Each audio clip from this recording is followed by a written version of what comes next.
Hello guys. तो last video में हम लोग ने काम किया था ऐड प्रोडक्ट के बैकएंड पे।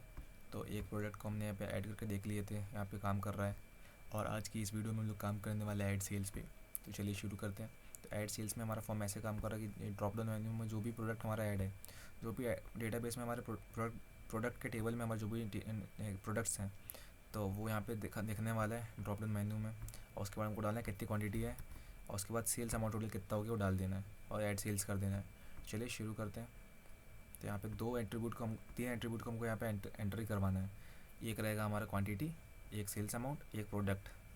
तो प्रोडक्ट की जगह हम लोग प्रोडक्ट आईडी को वहाँ पे लेने वाले हैं, और प्रोडक्ट आईडी से ही हम लोग वहाँ पे करने वाले हैं उसका काम। तो ये प्रोडक्ट को हम बंद कर देते हैं, हो गया। अब आते हैं सेल्स पे। तो डेटाबेस हमने यहाँ पे कर लिया इनिशियलाइज। सबसे पहले हमको चेक कराना है इफ़ इज सेट। अब यहाँ पे हमको करवाना है पोस्ट रिक्वेस्ट में हमको क्या चेक करना है, जो हमने यहाँ पे पास किया होगा सबमिट बटन में। तो सबमिट बटन में हमारा यहाँ पे है ऐड। ठीक है, तो याद आएगा यहाँ पे भी ऐड चेक हो चुका। जब भी ऐड पे क्लिक होगा तो आ गए हम अंदर। अब हमको यहाँ पे फैच करना है पी आई डी हमारा बेसिकली प्रोडक्ट आईडी है। और उसके बाद आता है आ जाता है क्वांटिटी एंड सेल्स अमाउंट। तो यह जाएगा $QTY, यह जाएगा $अमाउंट। तो यहाँ पे जो भी हम फॉर्म बना रहे हैं उससे पहले हमको बनाना पड़ेगा इसका डेटाबेस। तो इससे पहले हम डेटाबेस पे इसके काम कर लेते हैं। डेटाबेस को हम वैसे ही बना लेंगे जैसे अभी हमने प्रोडक्ट का बनाए थे।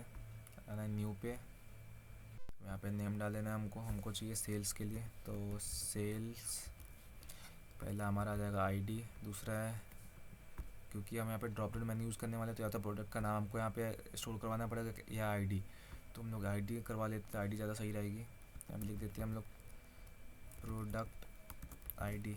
ठीक है, उसके बाद आ जाएगा हमारा क्वांटिटी एंड सेल्स अमाउंट। तो 2 कॉलम और चाहिए होगा हमको, क्वांटिटी और अमाउंट। और एक और चीज़ चाहिए, एक चीज़ हमको चाहिए यहाँ पे क्रिएटेड ऐड। तो ये हमारा रिकॉर्ड बेसिकली बताएगा क्रिएटेड ऐड वाला कि ये जो सेल्स हुई है कब हुई थी। ठीक है, और एक और चीज़ हम लोग यहाँ पे ऐड कर देंगे अपडेटेड ऐड। मान लीजिए कोई कस्टमर आपसे सामान लेके गया, उसको रिटर्न करना है, उसकी जगह पे कोई और सामान लेना है, तो यहाँ पे कर सकते हो अपडेटेड ऐड हो गया। ठीक है, प्रोडक्ट आईडी हमारा रहेगा इंटीजर, क्वांटिटी हमारा रहेगा वेर केयर, अमाउंट रहेगा हमारा वेर केयर। तो इंटीजर प्रोडक्ट की आईडी डाल दें 10, और नॉर्मल आईडी भी रहेगी 10, क्वांटिटी रहेगी 10, अमाउंट भी रहेगा 10। क्रेडिट ऐड में ज़रूरत नहीं, इसको हम लोग कर देंगे टाइम स्टैम्प। अपडेटेड ऐड को भी कर देंगे टाइम स्टैम्प। और जो भी यहाँ पर डिफ़ॉल्ट वैल्यू आ जाएगी करंट टाइम स्टैम्प, इधर भी करंट टाइम स्टैम्प। और एट्रीब्यूट में हमको डालना है on update current time stamp. और यहाँ पे जो आईडी हमको उसको करना है ऑटो इंक्रीमेंट। ये आ चुकी है, अब हमको उसको सेव करवा लेना है। तो ये हमारा टेबल का स्ट्रक्चर बन चुका है, अब इसी पे हमको काम करना है। तो ये आ जाता है हमारा। सबसे पहले यहाँ पे वैल्यू को हम फैच कर लेते हैं, तो उसको भी हम करेंगे गेट रिक्वेस्ट की हेल्प से। सॉरी, गेट नहीं, हमने यहाँ पे पोस्ट रिक्वेस्ट यूज़ किया। तो अगर गेट रिक्वेस्ट आप यूज़ करो तो गेट का यूज़ कर सकते हो। मैंने यहाँ पे यूज़ किया पोस्ट रिक्वेस्ट, तो मेरे को यूज़ करना पड़ेगा पोस्ट का। अब यहाँ पे जो भी वहाँ पे हमने नेम दिया है उसको हम करा लेना है यहाँ पे एंट्री। तो यहाँ पे आ जाएगा प्रोडक्ट की जगह PID, तो ये हो जाएगा हमारा प्रोडक्ट का आईडी। और यहाँ पे आ जाएगा ये QTY। ठीक है, ये आ जाएगा प्राइस। तो ये 3 चीज़ें हमको यहाँ पे एंट्री करवा लेनी है। प्रोडक्ट आईडी में PID आ गई, क्वांटिटी में QTY आ गई, अमाउंट में आ गया प्राइस। एक बार चेक कर लेंगे। ठीक है, प्राइस सही है। अब ये वैल्यू हमारे पास आ चुकी है। अब इसको इंसर्ट करवाना है हमको डेटाबेस में। तो इसके लिए भी SQL क्वेरी लिखेंगे हम लोग फिर से। तो इंसर्ट क्वेरी लिखेंगे हम लोग, इंसर्ट इनटू टेबल का नाम हमारा है सेल्स। और क्या इंसर्ट करवानी है, तो सबसे पहले आ जाएगा हमारा PID के बाद आ जाएगा हमारा क्वांटिटी के बाद आ जाएगा हमारा अमाउंट। तो एक बार आपको चेक कर लेना है यहाँ पे जो भी ये 3 चीज़ें हमको एंटर करवानी है, product ID, quantity and amount. तो आपको स्पेलिंग पूरा सही रखना है। अगर हल्का सा भी कुछ गलत हुआ, एक कैरेक्टर भी इधर से उधर हुआ तो एरर आ जाएगा आपके पास। तो हो चुका है अमाउंट, क्वांटिटी और पीआईडी। तो अब इसकी वैल्यूज़ को हम लोग यहाँ पे फैच करवा लेंगे। वैल्यूज़, और वैल्यूज़ की हम लोग पास करेंगे सिंगल कोट्स में। जैसे कि ये पीआईडी हमारा है, तो पीआईडी को हमने यहाँ पे लिया इंटीजर, तो इसको हम नॉर्मली भेज सकते हैं $PID ऐसे ही, बिना सिंगल कोट्स के या बिना डबल कोट्स के। और बाकी चीज़ें क्वांटिटी एंड अमाउंट, तो क्वांटिटी एंड अमाउंट हमारा वेरकेयर है, तो इसके लिए हम लोग यूज़ करने वाले हैं सिंगल कोट्स का। UTI आ गया, ठीक है। उसके बाद लास्ट वाला हमारा आ जाता है अमाउंट। अब फिर से यहाँ पे हम लोग चेक करवा लेंगे अगर हमारा स्टेट, सबसे पहले इसको एग्जीक्यूट करवाएंगे, उसके बाद चेक करवाएंगे। तो इसको एग्जीक्यूट करवाते हैं, इसको स्टोर करेंगे हम लोग RES वेरिएबल में, RES, ठीक है। इसमें हम पहले करवा लेंगे इसको एग्जीक्यूट। तो कनेक्शन में हम लोग आते हैं क्वेरी, अब क्वेरी बन जाएगी हमारी इसकी SQL की। अब हमको यहाँ पे चेक करवाना है अगर हमारा जो कनेक्शन है, जो हमारा एग्जीक्यूशन है क्वेरी का अगर हो गया, तो हमको जाना है कहाँ पे, हमको जाना है इंडेक्स पेज में, मतलब जो डैशबोर्ड है हमारा उस पर जाना है।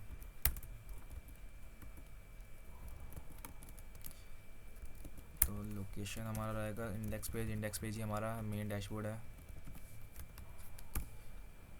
और एल्स पार्ट हम लोग लिख देंगे, अगर कोई एरर आया उसके लिए हम लोग चेक कर लेंगे एल्स पार्ट। तो यहाँ पे लोग करा लेंगे एको, और एको में हम लोग यूज़ करने वाले हैं डबल कोट्स का।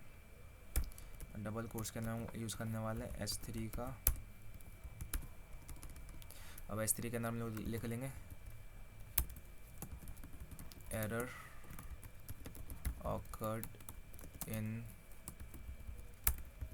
एड सेल्स, ठीक है। और इसको हम लोग दे देंगे कलर रेड, मतलब कि हमको करना पड़ेगा इसके क्लास को टेक्स्ट डेंजर, तभी तो लगेगा कि एरर आ रहा है, नहीं तो उसके बिना कैसे लगेगा आपको। टेक्स्ट डेंजर, एक चीज़ और कर सकते हैं, इसको हम सेंटर में कर देंगे टेक्स्ट सेंटर। और जो टेक्स्ट सेंटर हम लोग कर लेंगे वो प्रोडक्ट वाले में भी कर लेंगे, जो प्रोडक्ट को ऐड कर रहे हैं वहाँ पे भी एरर आएगा, तो उसको भी हमने सेंटर में नहीं किया है, तो यहाँ पे भी हम लोग कर लेंगे इसको सेंटर में। तो एरर आएगा तो सेंटर में आएगा तो थोड़ा सही लगेगा। तो ये हमारा बन चुका है। अब इसको हम लोग एग्जीक्यूट करके देख लेंगे एक बार काम कर रहा है कि नहीं। तो अभी आप देख सकते हो यहाँ पे सेल्स का जो टेबल अभी खाली है। तो अभी हम लोग यहाँ पे, तो उससे पहले एक चीज़ हमको करना पड़ेगा, जो भी डिटेल्स यहाँ पे फैच हो रही है, तो ये अभी डायनेमिक नहीं है, जो प्रोडक्ट वाला है, तो पहले इसको डायनेमिक लाना पड़ेगा। उसके बाद हम लोग यहाँ पे ऐड करके देखेंगे। तो डायनेमिक लाने के लिए यहाँ पे एक SQL क्वेरी लगेगी, तो आपको बताता हूँ मैं। तो यहाँ पे एक SQL क्वेरी लगेगी, तो यहाँ पे PHP को हम स्टार्ट कर लेंगे, जहाँ पे क्वेरी लगेगी वहीं स्टार्ट करेंगे। तो ये हमारी आ जाएगी PHP, और सबसे पहले हमको यहाँ पे एक SQL क्वेरी लिखना पड़ेगा जिसमें हम टेबल, प्रोडक्ट के टेबल से हम लोग सारे डेटा को फैच कर लेंगे। तो यहाँ पे लिख लेंगे PSQL, प्रोडक्ट का SQL। नाम आप कुछ भी ले सकते हो, नाम में कुछ नहीं रखा है। और हमको करना है सेलेक्ट एस्ट्रिक्स फ्रॉम प्रोडक्ट। अब इसको क्वेरी बना लेना हमको। तो यहाँ पे आ जाएगा डॉलर रिज़ल्ट। अब रिज़ल्ट में हम लोग पास कर देंगे कनेक्शन वेरिएबल, और इसको बना लेंगे हम लोग क्वेरी। क्वेरी के अंदर आ जाएगा हमारा PSQL। ध्यान रखिएगा हमने एक और ऊपर SQL लिखा है, दोनों का वेरिएबल का नेम आप सेम भी रख सकते हो, तो उससे कोई दिक्कत नहीं होगा, क्योंकि वैल्यू बाद में यहाँ के चेंज हो जाएगी। तो यहाँ पे वेरिएबल भी मैंने चेंज कर दिया। अब हमको यहाँ पे चेक करवाना है, यहाँ पे एक चीज़ हमको चेक करवाना है, इफ़ डॉलर रिज़ल्ट का जो हमारा नम रोज़ है, नम रोज़ अगर छोटा है इससे, सॉरी, अगर बड़ा है, ग्रेटर देन 1 है, या फिर हम कर सकते हो ग्रेटर देन 0 है, 0 से बड़ा है मतलब कि उसमें कोई वैल्यू है, तो हमको ये शो करवा देना है जो हमें अब करवाने वाले हैं। अगर नहीं है तो हम लोग यहाँ लिखने वाले हैं एल्स पार्ट में, हम लोग लिखने वाले हैं,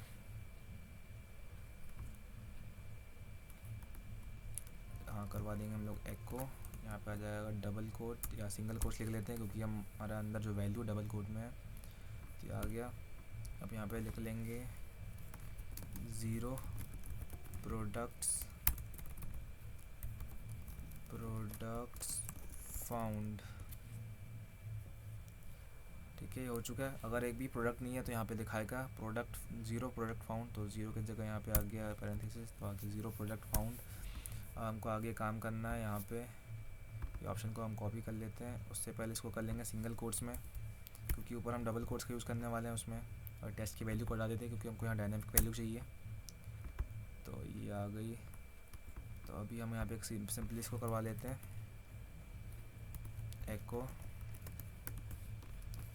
हो चुकी है। अब इसको एक बार चेक कर लेंगे। उससे पहले यहाँ पे डिटेल्स को हम लोग फैच करा लेंगे।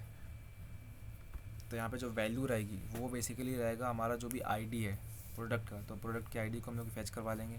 तो उससे पहले यहाँ पे हमको एक लगाना पड़ेगा वाइल लूप, क्योंकि यहाँ पे जितने भी प्रोडक्ट है उसको सबको लिस्टिंग करनी है। तो वाइल अनटिल हमारे जब तक प्रोडक्ट सारे लिस्ट नहीं हो जाते तब तक हमको उसको दिखाना ही है। तो यहाँ पे हम दिखा देंगे वाइल कंडीशन हमारी रहेगी।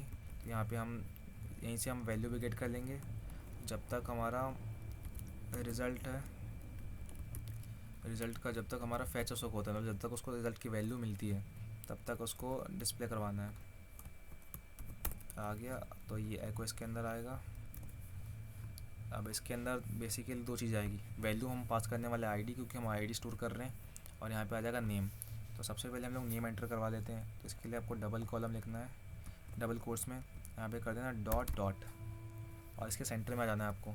और यहाँ पे आपको लिखना है डॉलर रो मतलब कि ये जिसमें हमारा डेटाबेस से जो वैल्यू आ रही है। तो रो से हमको क्या चाहिए, रो से हमको चाहिए नेम। आ चुका है। अब यहाँ पे भी करना है हमको सेम चीज़, डबल कोट्स और डबल डॉट। अब डबल डॉट के बीच में हम लिखेंगे डॉलर रो। तो रो से हमको क्या चाहिए, हमको चाहिए आईडी, तो हमको आईडी मिल जाएगा। अब इसको हम लोग चेक करवा लेंगे एक बार पेज में रिफ़्रेश करके। तो अभी आप नाम देखिएगा यहाँ पे, तो ये नाम चेंज हो चुका है, आ चुका है यहाँ पे प्रोडक्ट 1। तो अभी यहाँ पे डेटाबेस में आपको दिखा देता हूँ, ये प्रोडक्ट 1 है। अब प्रोडक्ट 1 का नाम हम लोग यहाँ पे चेंज करने वाले हैं। तो प्रोडक्ट 1 को कर देते हैं हम लोग प्रोडक्ट 2। ठीक है, ये सेव हो चुका है। अब यहाँ पे पेज को करेंगे हम रिफ़्रेश, तो देख सकते हैं यहाँ पे आ गया प्रोडक्ट 2। तो ये डायनामिक वैल्यू आ रही है। जितने भी यहाँ पे डेटाबेस में प्रोडक्ट रहेंगे सारे लिस्ट हो जाएंगे। अब हम लोग इसको करवा के देखते हैं इंसर्ट। तो क्वांटिटी हमारी है 10 और सेल्स अमाउंट हो जाता है हमारा 200। Ad sales. तो यहाँ पे कुछ एरर आ रहा है। एरर कहाँ पे आ रहा है, लाइन नंबर 8 में। एक बार चेक कर लेंगे। तो एरर आना बहुत ज़रूरी, एरर से ही सीखते हैं। तो PID हो गया क्वांटिटी। तो यहाँ पे डेटाबेस हमने क्या किया कि PID नहीं लिया, यहाँ पे हम लोगों ने दिया है प्रोडक्ट आईडी। इसलिए एरर आ रहा है क्योंकि उसको कॉलम मिला ही नहीं जहाँ पे उसको इंसर्ट करवाने हैं। देख सकते हैं यहाँ पे सेल्स में यहाँ पे प्रोडक्ट आईडी। तो अब चेक करवा लेते हैं। अगर हम पेज को रिफ़्रेश करेंगे तो ये भी इंसर्ट हो जाएगा। एक बार फ्रेश कर लेते हैं हम लोग। प्रोडक्ट 2 क्वांटिटी हमारी आ जाएगी 10, सेल्स अमाउंट हो जाएगा हमारा 120। Ad sales. तो अभी भी एरर आ रहा है, तो अभी भी देखेंगे हम लोग क्या एरर आ रहा है। तो टेबल का नाम एक बार चेक कर लेते हैं हम लोग। यहाँ भी है सेल्स और यहाँ भी है सेल्स। ठीक है, उसमें प्रोडक्ट आईडी है। उसके बाद आता है हमारा क्वांटिटी, उसके बाद आता है हमारा अमाउंट। ठीक है, यहाँ तक तो सही है। तो एक काम कर सकते हैं, ये जो PID है इसको भी हम सिंगल कोट्स में लिख लेते हैं, क्या पता इससे एरर आ रहा हो और सॉल्व हो जाए। एक बार और चेक कर लेंगे। पेज को हम रिफ़्रेश करते हैं, अगर सही होगा तो रन हो जाएगा, नहीं तो फिर एरर आएगा। तो अभी भी एरर आ रहा है कुछ, तो एक बार हम लोग चेक कर लेंगे रिफ़्रेश करके इसको, सेल्स को। इसमें कोई इंसर्ट तो नहीं हुआ। तो एक बार स्पेलिंग चेक कर लेंगे सबकी। प्रोडक्ट आईडी ठीक है, क्वांटिटी की चेक कर लेंगे, क्वांटिटी की भी ठीक है। ये अमाउंट भी सही है।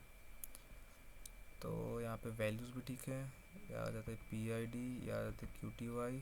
अच्छा, तो यहाँ पे एक मिस्टेक मेरे को मिल गई है। यहाँ पे जो QTY है क्वांटिटी हमारी, उसके स्टार्टिंग में तो मैंने सिंगल कोट्स लगा दिया, लेकिन यहाँ पे बंद नहीं किया उसको मैंने, इसलिए एरर आ रहा है ये वाला। तो अब एरर हमारा सॉल्व हो जाएगा। एक बार फिर से करवा लेते हैं इंसर्ट। तो क्वांटिटी हमारी हो जाएगी 10 और सेल्स अमाउंट हो जाएगा हमारा 120। तो अब रिडायरेक्शन आ गया हमारा यहाँ पे होम में। और यहाँ पे हम लोग डेटाबेस में चेक करेंगे रिफ़्रेश करके, तो देख सकते हैं यहाँ पर प्रोडक्ट आईडी हमारी 1 थी, क्वांटिटी हमारा था 10 और अमाउंट था 120, तो आ चुका है। तो ये हमारा काम कर रहा है फॉर्म। अब नेक्स्ट फॉर्म में हम लोग काम करेंगे ऐड यूज़र में, जहाँ पे हम यूज़र को ऐड करने वाले हैं।